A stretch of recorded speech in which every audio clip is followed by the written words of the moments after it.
Robert Kiyosaki always says that the big mistake is so many people believe it's essential to save. That's ridiculous, Kiyosaki explains, and the reason that's ridiculous is that what happened in 1971 is crucial. In 1971 the US dollar stopped being money. In 1971 the US dollar became a currency. And what that meant is Richard Nixon in 1971 took us off the gold standard. That's like giving an alcoholic free rein to the bar, or it's like giving somebody who can't control their spending unlimited credit cards. What's happening is all the savers today are losers. You know, the problem with 1971 is that the federal government keeps printing money. The value of your money keeps going down. If you notice, as the value of the dollar goes down, prices go up. They call this inflation. But really what it is the dollar's value coming down. So savers are getting wiped out today. To save money, that is not the new rule, that's an old rule. A very big problem for most people is to stop using the word save and use the word hedge. You've got to hedge your money. Hedge against losses. That's why this idea that you're going to tell people you need to save money, that's really an obsolete idea. Because the concept went obsolete in 1971, the US dollar in the last few years has lost almost 80% of his purchasing power. This has happened throughout history. It happened thousands of years ago with the Romans, with the Greeks, with the Germans, with the English, the Japanese, and the Chinese. Every time they've made money into a currency, something you could print at unlimited. Every time they have, that has happened, the currency has gone to its true value, which is zero. I am afraid as this economic volatility continues, the savers who will operate in by the old rules of money are just going to get wiped out because the purchasing power of their dollar is going to go down. You can't keep up with the banks printing money. That's the old rule of money, is saving money. And the new rule is a hedge. The reason 1971 is such a critical time was because the US Federal Reserve became the bank to the world. They could print as much money as they wanted. Never in the history of the world has anybody been allowed to print money for the rest of the world. Every time people have done this, chaos has broken out. And that's why there's chaos in the world today.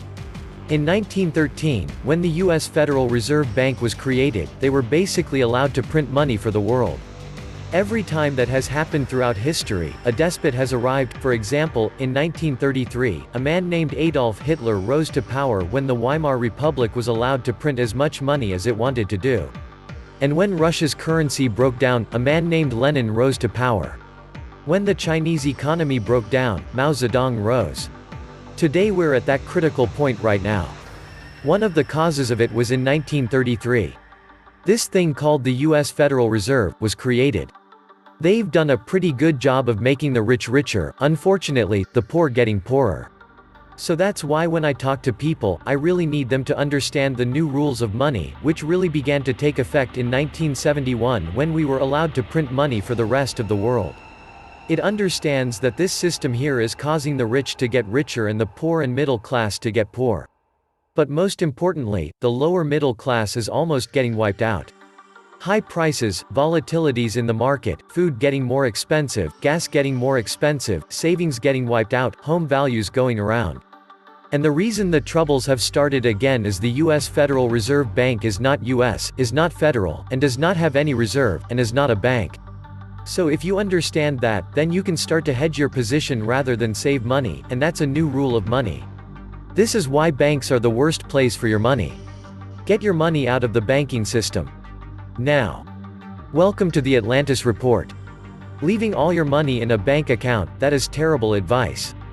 I'm going to explain to you guys why putting all of your money in the bank is a guaranteed way to lose money because of inflation.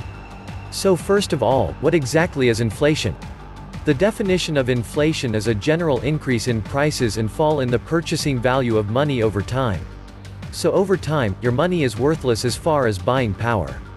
A perfect example, let's look at the cost of bread in 1930 compared to the cost of bread today. So in 1930, you paid 9 cents for a loaf of bread, while today, on average, you're paying $2.50 for that same loaf of bread. So the purchasing value of your money decreased significantly from 1930 to 2019. I want you to understand. Your parents are not intentionally giving you bad advice by telling you to save money in the bank account. They are just confused because this is a strategy that worked for them. Because in the 1980s, things were very different. I'm going to explain why that is right now. So this is not necessarily bad advice for the 1980s. It worked for them, but it's not gonna work for you. So for this example, we are talking about a CD or a certificate of deposit. Essentially, you deposit your money, you're not able to touch it for a certain number of years, and as a result, you earn a guaranteed rate of return. In 1984, the average yield on a 5-year CD, where you deposit your money for 5 years, and you can't touch that money, was 12.06% per year. In 2016, the average return on a 5-year certificate of deposit was 0.86%.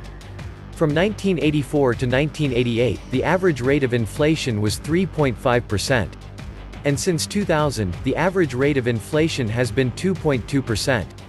So let's go ahead and do the math on this. If you had $100,000 at the end of 1983, by 1988, due to the inflation, that $100,000 would have the equivalent buying power of $118,769. Now let's say you took that $100,000 and invested it in a 5-year CD at the beginning of 1984.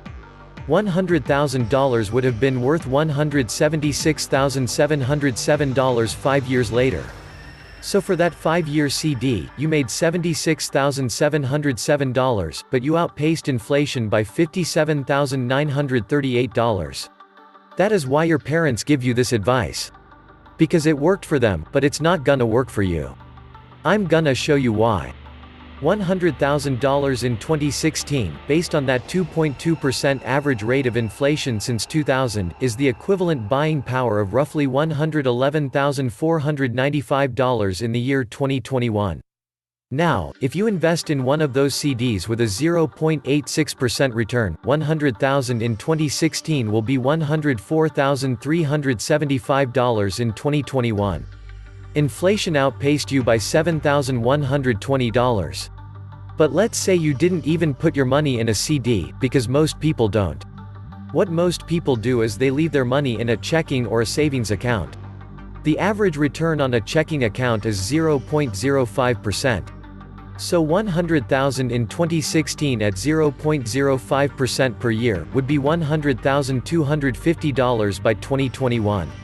So while it appears that you made $250, you actually lost $11,245 because inflation outpaced you. I have news for you. The 1980s are over. Anyways, how can you outpace inflation? How can you avoid losing the buying power of your money? The answer is to invest. So I just wanna show you one way that you could invest, and this is a very conservative way. So the S&P 500 is a good way to track the average returns of the stock market. And you can invest directly in a fund that tracks the S&P 500 as well. So I know a lot of people out there will say things like the stock market is a losing game, or everyone loses money in the stock market.